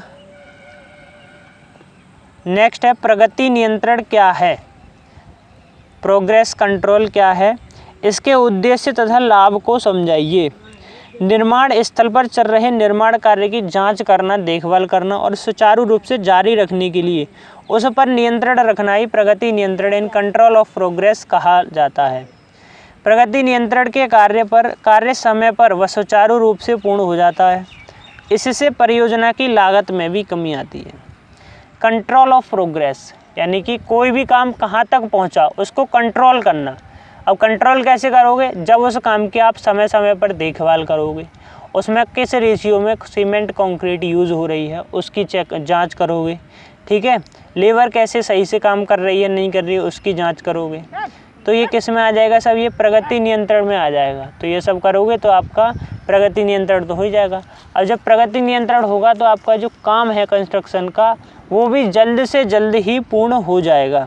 अब इसके पर्पज़ क्या है प्रगति नियंत्रण, ताकि काम जो है जल्दी से पूर्ण हो जाए हमारा, और जो निर्माण कार्य चल रहा है उसकी दर का पता लग जाए कि भाई कितने समय में कितना काम हो पा रहा है, ठीक है। और कार्य को समय से पूर्ण कराना ये उद्देश्य होता है इसका। और सामग्री पर जो खर्च हो रहा है वो अतिरिक्त ज़्यादा खर्च ना हो, इससे कार्य जो है बजट में ही पूर्ण हो जाएगा।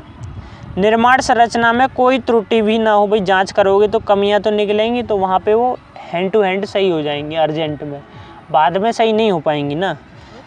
नेक्स्ट है आपका प्रगति नियंत्रण के लाभ। अब लाभ वही है यार, कार्य समय से पूर्ण हो जाता है, कोई काम छूट रहा हो तो वो मिल जाता है, वो भी पूर्ण हो जाता है। इससे कार्य के मालिक को सभी क्रियाओं का पता चलता है, मालिक को भी पता रहता है कि मेरा काम जो कहाँ तक पहुँचा। मालिक और श्रमिकों के बीच कोई मतभेद यानी किसी भी प्रकार का मनमुटाव नहीं रहता। श्रमिकों को कार्य के अनुसार उनका भुगतान कर दिया जाता है। भाई पता पड़ा बिल्डिंग पूरी बन गई और किसी को पता ही नहीं है और मजदूरों का भुगतान रुका हुआ है, तो समय समय पर उनकी चेक होती रहेगी कि हाँ भाई इतना काम हो गया, अब इनका पेमेंट कर दो, तो ये भी इसी में आ जाता है। नेक्स्ट क्या है आपका गुण नियंत्रण, क्वालिटी कंट्रोल से आप क्या समझती हैं? वही है किसी भी उसमें कोई सीमेंट कंक्रीट यूज़ हो रही है तो उसके क्वालिटी को कंट्रोल करना, वही है।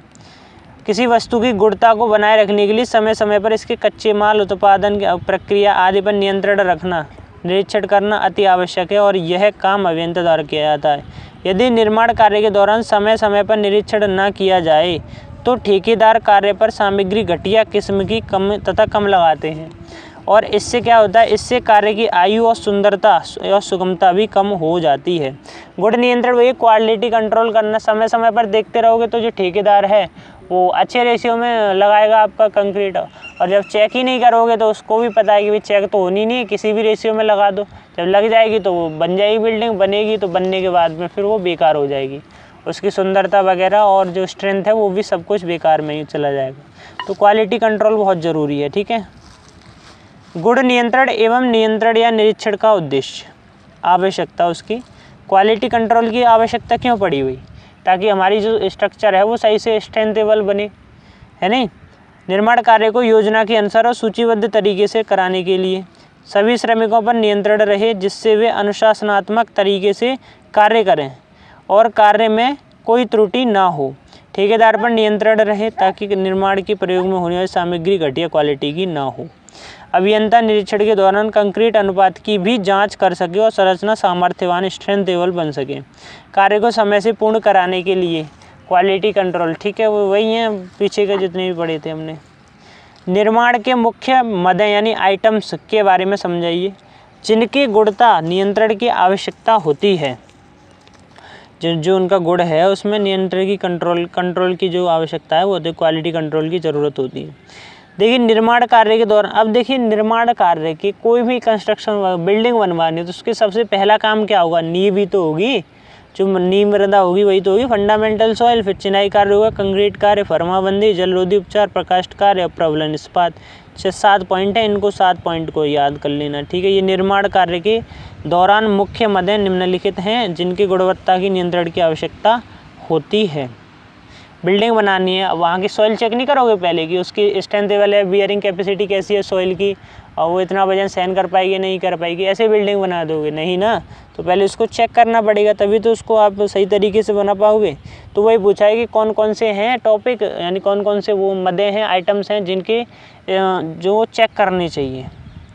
फिर चिनाई कार्य, मेजनरी वर्क जो हो गया, कंक्रीटिंग हो गई, फर्माबंदी, जलरोधी, वो सब ऐसे ही है, ठीक है।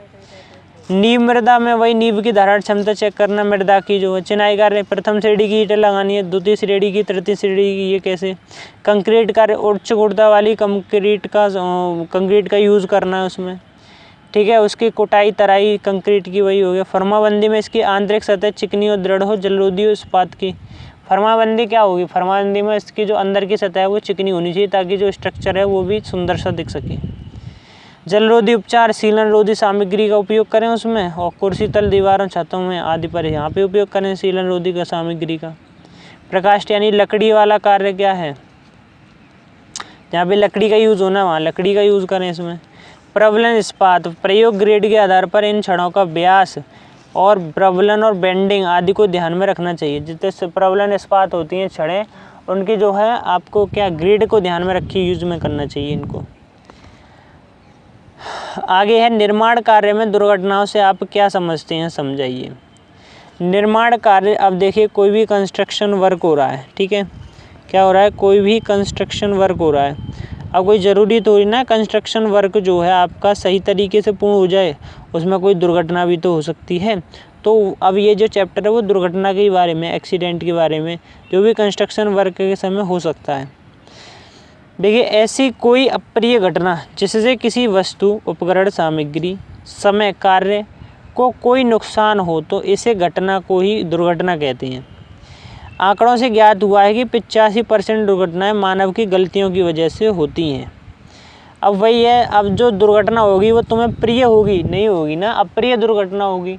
यानी ऐसी कोई अप्रिय घटना जिससे किसी व्यक्ति का कोई नुकसान हो, कोई उपकरण यानी कि मशीन का नुकसान हो, या फिर कोई वित्तीय जोखिम हो, तो वो दुर्घटना होती है, ठीक है। उसी को क्या कहते हैं हम, उसी को कहते हैं दुर्घटना। अब दुर्घटना जो है 85% तक जो मानव होते हैं उनकी गलती से होती है।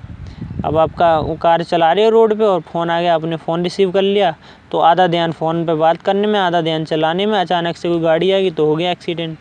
तो ये मानव की गलती से ही तो हुआ है नहीं। अब कंस्ट्रक्शन कार्य कर रहे हो तुम लोग, तो अब वेल्डिंग करनी है था आपको, और आपने जो है वो चश्मा नहीं लगाया आँखों पर, तो हो गए अंधे। तो इसमें किसकी गलती, मानव की तो गलती है, ठीक है। और जो हेलमेट होता है कंस्ट्रक्शन काम के समय वो ना पहनना। तो ये 85% जो एक्सीडेंट हैं वो मनुष्य की गलती से ही होते हैं। दुर्घटना के कारण, दुर्घटना के बहुत कारण हो सकते हैं जो कि निम्नलिखित हैं। पहला, एक तो भौतिक कारण ये हो गया। भौतिक कारण में कौन सा, जैसे उपकरण से कोई दुर्घटना हो जाए, उपकरण या मशीन से। औजारों से कोई दुर्घटना हो जाए, औजारों से हो भी जाती है, हथौड़ा वगैरह हो गए इनसे। श्रमिकों से संबंधित कोई कारण हो, उससे दुर्घटना हो जाए, ठीक है। सामग्री से संबंधित कोई कारण हो, वातावरणीय कारण हो, ठीक है। कार्यस्थल पर सीलन होना, प्रकाश की व्यवस्था ना होना, बिजली के तारों का लटकना, तो ये वातावरणीय कारण हो गए, इनसे भी दुर्घटना होती है। सामग्री से कोई अगर वैसा पदार्थ आ गया जो मतलब क्या है, टॉक्सिक टाइप का, तो उससे क्या हुआ, उससे दुर्घटना होगी, ठीक है। नेक्स्ट है आपका दूसरा पॉइंट, शारीरिक कारण, साइकोलॉजिकल केसेस। पहला है श्रमिक का अपंग होना। अब भाई श्रमिक का अपंग है, कोई भी सही से नहीं उसका अंग काम कर रहा है, तो वो जिस काम के लिए वो यूज़ में लाया जाएगा वो काम उसको ठीक से नहीं करना आएगा, ठीक है। वो उस काम को ठीक से नहीं कर पाएगा। उसकी जो है आँखों का कमज़ोर देखना, ठीक है। उसकी दृष्टि क्या होना, दृष्टि ठीक ना होना। श्रमिक अस्वस्थ व कमज़ोर होना, नशे की हालत में काम करना, जल्दबाजी एवं लापरवाही में काम करना, तो ये शारीरिक कारण हो गए, ठीक है। अगला है मानसिक कारण। मानसिक कारण क्या है, घर से लड़के आया हो तो वही चिंता चल रही हो और काम कर रहा हो, काम पे फोकस ना हो, वहाँ एक्सीडेंट हो जाए, तो ये मानसिक चिंता वाला कारण हो गया। घबराहट व डर, कोई भी काम कर रहा है डर से कर रहा है, घबराहट हो रही है, चक्कर आ गए, गिर गया, दुर्घटना हो गई, बस। अधैर्यता, धैर्य ना होना, ठीक है, क्या मैं कर पाऊँगा या नहीं कर पाऊँगा, उसको विश्वास ही नहीं है। मानसिक तनाव, लापरवाही, वही है, आप सब जानते हैं। निर्माण कार्यों के लिए सुरक्षा उपाय क्या क्या हैं, वही निर्माण कार्य के निम्नलिखित करते समय सुरक्षा का ध्यान रखना चाहिए।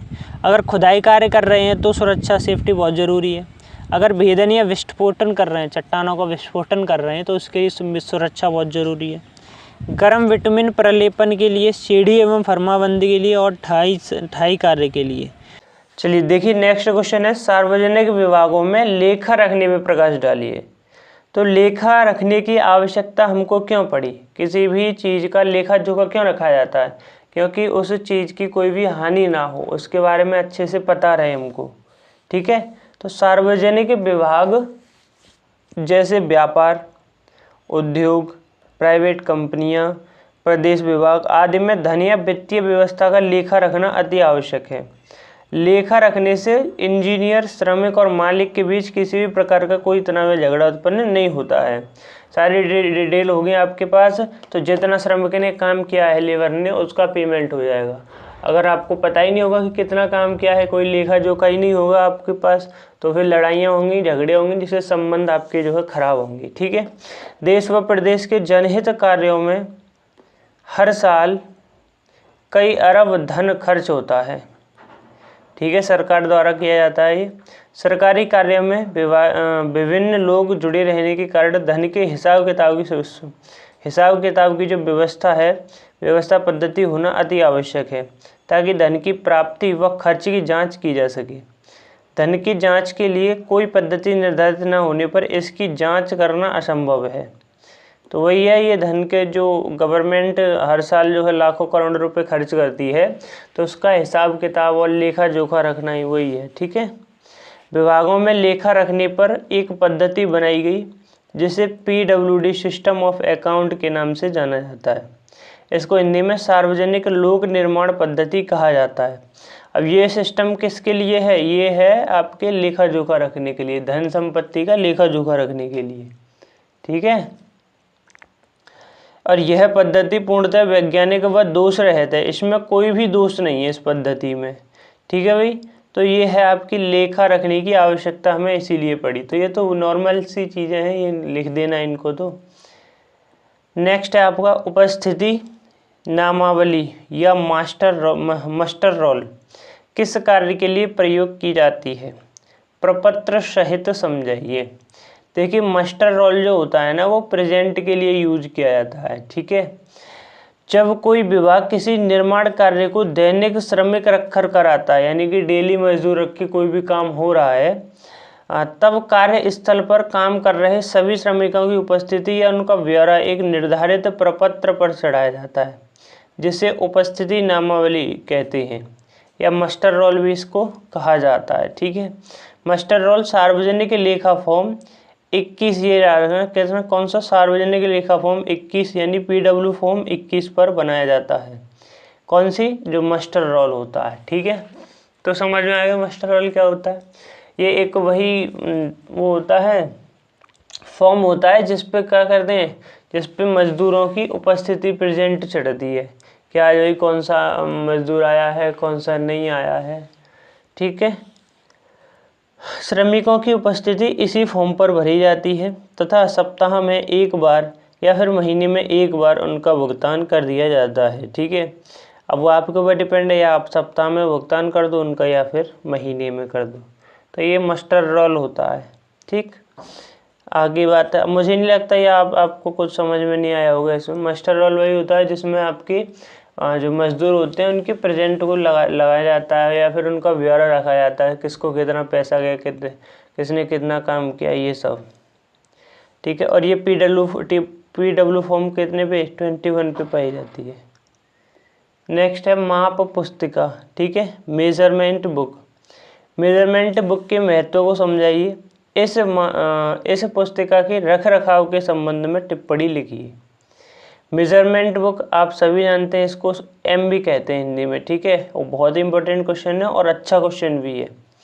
माप पुस्तिका एक ऐसी बुक होती है जिसमें किसी निर्मित संरचना, देखिए आप अगर कहीं भी मान लो कंस्ट्रक्शन का काम हुआ है, अगर आप उसकी MB ले लोगे ना, MB मांग लोगे, तो MB ये ऐसी बुक होती है जिसमें आपको सारा ब्यौरा मिल जाएगा, सब कुछ, कितना उसमें लगा, कौन सी ब्लॉक में कितना कंक्रीट लगा है, ठीक है, लागत वगैरह, उसके सब कुछ ब्यौरा मिल जाएगा। ये MB बुक होती है। ठीक है।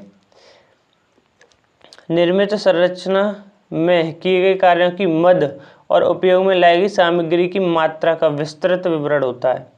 माप पुस्तिका, और ये PW फॉर्म 23 पर बनाई जाती है, ये भी ध्यान रखना। मास्टर रोल PW फॉर्म 21 पे और माप पुस्तिका PW फॉर्म 23 पर बनाई जाती है। ठेकेदार या सप्लायर कोई भी भुगतान MB में दर्ज किए बिना नहीं कर सकता। ठीक है। ये कुछ इस तरीके का स्ट्रक्चर होता है।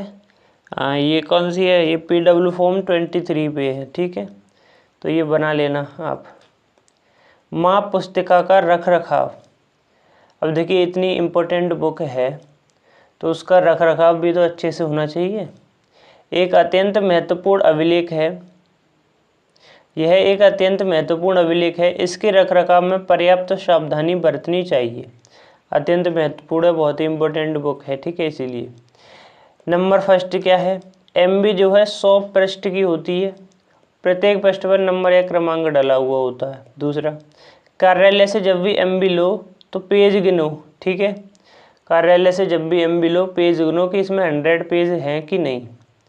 तीसरा पॉइंट, सभी एमबी का रिकॉर्ड कार्यालय के मुख्य रजिस्टर में रखा जाता है, सब चढ़ाया जाता है। वहाँ पे आप कितनी एमबी लेके गए हो, ठीक है, आपके पास कितनी पहले थी। भरी एमबी यानी कि जो भर चुकी है एमबी बुक, उसको कार्यालय में जमा कर देना चाहिए। और जो आप भर गई है एमबी बुक, उसकी आप कॉपी, फोटो कॉपी भी नहीं निकलवा सकते। एमबी की कॉपी नहीं की जा सकती, यह नियम के विरुद्ध है, ठीक है, ओरिजिनल ही रहेगा वो। एमबी देते समय रजिस्टर पर हस्ताक्षर किए जाने चाहिए। बड़े कार्यों के लिए एक्स्ट्रा एमबी रखनी चाहिए, ठीक है। नेक्स्ट, निम्नलिखित अधिकारियों की कार्य व दायित्व पर टिप्पणी लिखिए, ठीक है। सबसे बड़ा होता है ये मुख्य अभियंता, चीफ इंजीनियर। फिर होता है अधिशासी अभियंता, सुपरिंटेंडेंट इंजीनियर। एंड होता है अतर अभियंता, जूनियर इंजीनियर, ठीक है। तो सबसे बड़ा इनमें, इन तीनों की बात कर रहा हूँ मैं। इन तीनों में सबसे बड़ा ये चीफ इंजीनियर होता है, फिर अधिशासी और देन आपका अवर अभियंता, ठीक है। चलिए तो इनके बारे में भी देख लेते हैं, इनका क्या काम होता है। ऑर्गेनाइजेशन ऑफ पीडब्ल्यू, ठीक है। देखिए पीडब्ल्यू में 2 प्रकार के अधिकारी होते हैं, अभियंता जो है 2 प्रकार के होते हैं। अधिकारी 2 टाइप के होते हैं, पहला प्रशासनिक अधिकारी और दूसरा कार्यकारी अधिकारी।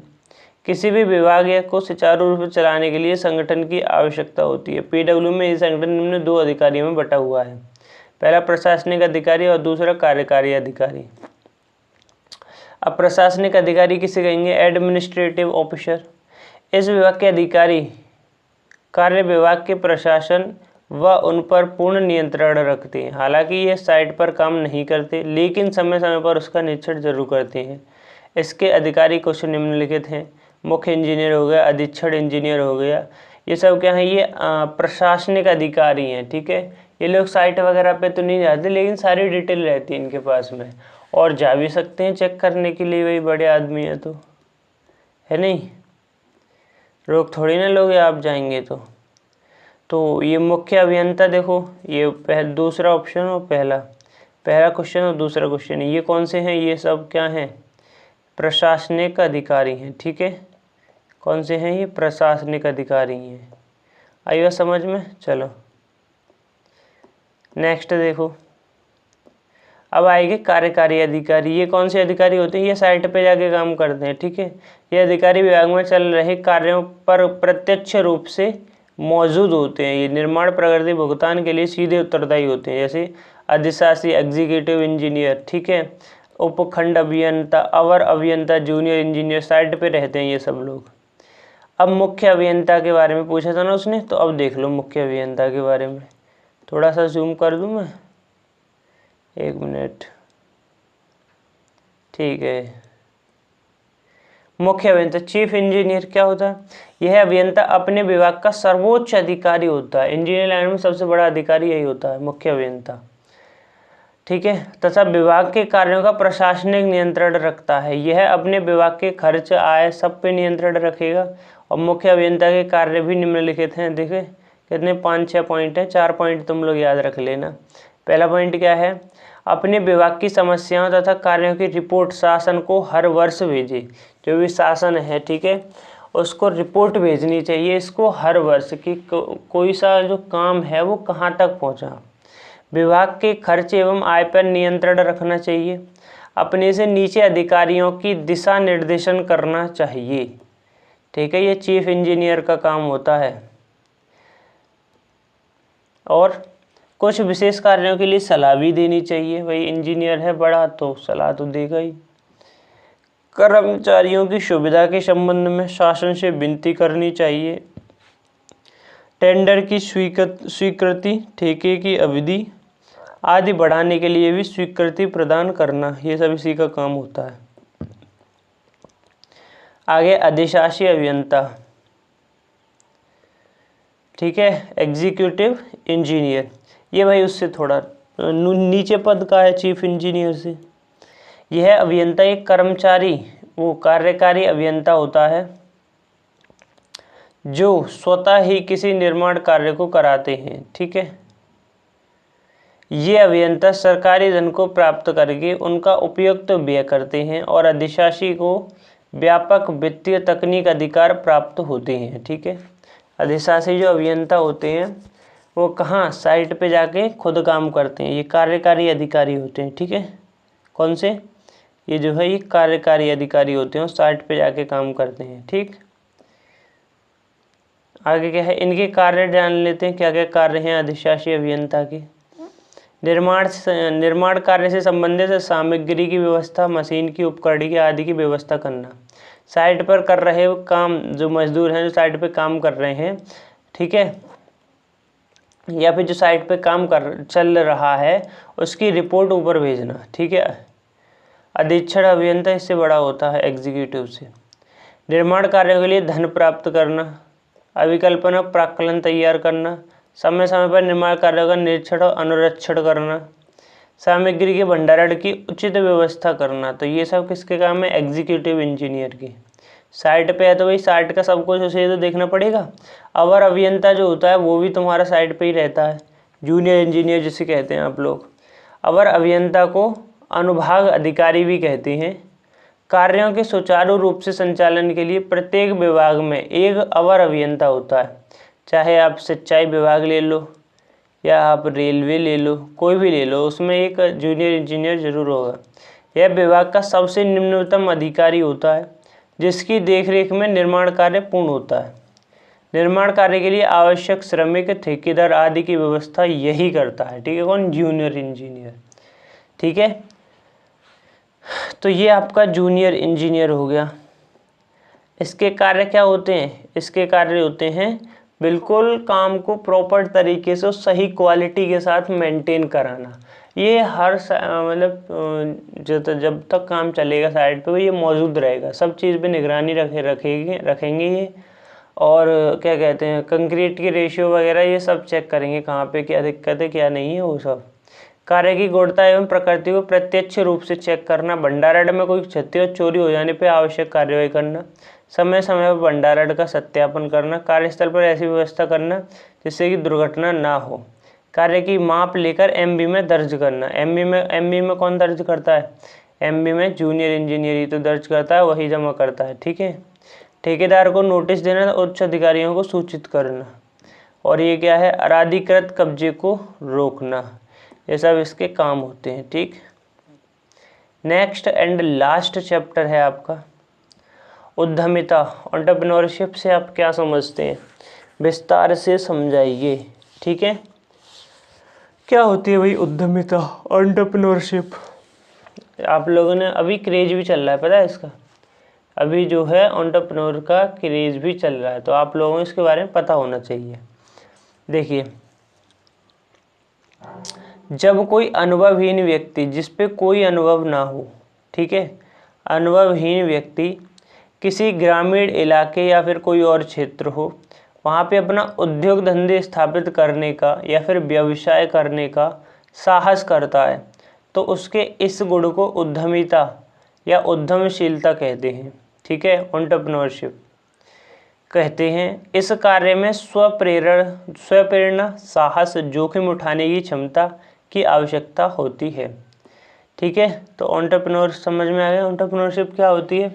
यानी कि मान लो अब तुम लोग कोई बिजनेस करना चाहो, ठीक है, तो तुम लोगों के पास अनुभव तो है ही नहीं, अनुभव नहीं है ना, और तुम जा करके बिजनेस डाल दो, ठीक है, बिजनेस डाल दो, कोई उद्योग धंधा स्थापित कर दो, कहीं ग्रामीण इलाकों में व्यवसाय स्थापित कर दो, तो वो जो तुम्हारा साहस है ना उसको स्थापित करने का, उसी को कहा जाएगा आपका एंटरप्रेन्योरशिप, ठीक है। अब इसके लाभ या महत्वता को देखते हैं, एंटरप्रेन्योरशिप के लाभ या महत्वता को। देखिए, पहली बात तो ये स्वरोजगार है, ठीक, किसी के ऊपर डिपेंड नहीं होना होता। इसमें किसी का दबाव भी नहीं होता, खुद का काम खुद की मर्जी, जब मन में आए तब करो। आर्थिक विकास तीव्र गति से हो सकता है इसमें, ठीक है। अगर तुम्हारा बिजनेस ठीक ठाक से चल गया तो पैसा तुम्हारा जो है जल्दी और बहुत सारा पैसा मिल सकता है तुम्हें। यह स्वरोजगार है जिसमें समय की पाबंदी नहीं है। यह लोगों में साहसी होने की भावना को भी दिखाता है कि भाई तुम्हारे अंदर कितना करेज है, तो वो भी दिखाता है, ठीक है। नेक्स्ट है एंटरप्रेन्योर, जो जिसने भी व्यवसाय स्थापित किया है उसको एंटरप्रेन्योर बोलते हैं। एंटरप्रेन्योर यानी उद्यमी के कार्य या भूमिका का वर्णन कीजिए। ऐसे व्यक्ति जो न केवल कार्य का सृजन करते हैं बल्कि अन्य बहुत से व्यक्तियों के लिए कार्य की व्यवस्था भी करते हैं, ऐसे व्यक्तियों को उद्यमी कहा जाता है। अब मान लो कोई तुमने बिजनेस खोला तो अकेले तो उसको कर नहीं पाओगे, उसके लिए क्या करना पड़ेगा, 4 या 5 लोगों को हायर करना पड़ेगा उसके लिए। तो तुमने इनको भी रोजगार दिया ना, तो आप क्या हुए, आप हो गए एंटरप्रेन्योर, उद्यमी, ठीक है। एक उद्यमी के निम्न गुण होते हैं, जैसे जो एंटरप्रेन्योर होते हैं, एंटरप्रेन्योर्स, उनको क्या करना चाहिए, हमेशा दिमाग को खुला हुआ रखना चाहिए, सक्रिय रखना चाहिए माइंड को, ठीक है। एक उद्यमी के पास जोखिम उठाने का साहस भी होना चाहिए। सबसे महत्वपूर्ण गुण उसके पास धैर्य होना चाहिए, पेशेंस। ये नहीं कि आज तुमने धंधा स्थापित किया और सोचो कि 1 महीने में ही चल जाए, वो ऐसा नहीं होगा, थोड़ा धैर्य पेशेंस रखना पड़ता है। सबसे महत्वपूर्ण गुण हो गया ये, ठीक है। चौथा पॉइंट क्या है, सब तकनीकी का भी ज्ञान होना चाहिए, ठीक है। टेक्नोलॉजी आप जानते हैं आज के ज़माने में कहाँ पे जा रही है, तो उसके बारे में भी थोड़ा सा आपको जानकारी होना चाहिए टेक्नोलॉजी के बारे में, ठीक है। निर्णय लेने की स्किल होनी चाहिए, तो ये तो वही चाहिए फिर जब एंटरप्रेन्योर बनोगे तुम लोग। इसके काम क्या क्या होते हैं, वही है व्यापार को सही दिशा में करना, व्यापार से लाभ कमाना, ये सब इसी का काम होता है।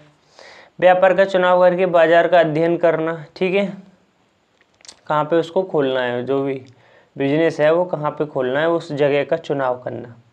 कच्चे माल कहाँ से लाएंगे, मशीन कहाँ से आएंगी, इसके बारे में सारी व्यवस्था करना, पैसों के बारे में। फिर उस मशीनों के लिए श्रमिक और कर्मचारियों की भी व्यवस्था करनी पड़ेगी, ठीक है। व्यापार का प्रबंधन करना पड़ेगा। उद्योग लगाने के लिए स्थल का चुनाव, वो तो हो गया। विभिन्न सरकारी दफ्तरों आदि का व्यवहार करता है, ठीक है। आदि से व्यवहार करता है, क्योंकि जब भी कोई काम पड़े तो उसका काम आसानी से हो जाए, ठीक है। आगे व्यापार में नए काम को बढ़ावा देने व बिक्री को संगठित करना। कर्मचारियों श्रमिकों का वेतन देना, भाई जो काम वहाँ कर रहे हैं तो वेतन भी तो वही देगा। ग्राहक को संतुष्ट करना, ठीक है, और मीठी वाणी बोलना, ये बहुत ज़रूरी है भाई। जिसने ये सीख लिया समझ लो आधा काम तो तुम्हारा हो ही गया। Next, form of business entrepreneur, यानी कि ये कुछ टाइप्स हैं, ठीक है, बिजनेस एंटरप्रेन्योर के। तो वो है एकल स्वामित्व होता है, सोल